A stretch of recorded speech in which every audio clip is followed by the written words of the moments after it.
need to make the base of the printer, and then we take the 300mm long extrusions with the holes towards the back and the 240mm inside them.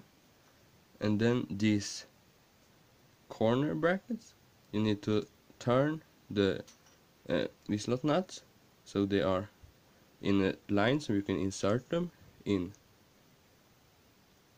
the extrusions. And then you put one in each corner, tighten all of them. You can check with the square to see if everything is good, and then we'll move on to the next step. Just like that, we got the really sturdy frame. Make sure you do this on a flat surface so it doesn't get skewed, as well as look that all of the nuts have actually turned and tightened to this, right?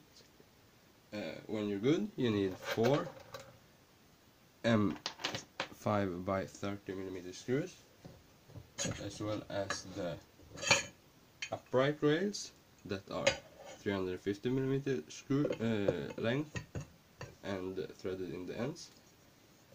Then you just connect them to these holes that are 75mm from the back, and you're good. When those are done, you need the top piece with the holes in the ends, and that just goes on the top with the side without the holes backwards. We will have to take this off later, but we'll put it on to see if these are the right distance apart and we've drilled the holes. Right, this is a good time to measure as well that these are straight. So I'll put this on and then I'll come back.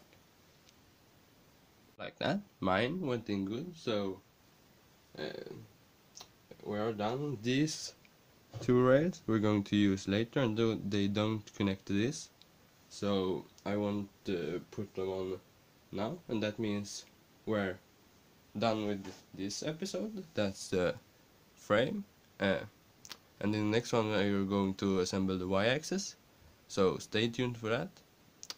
Thanks for watching, and I'll see you in the next one. Bye.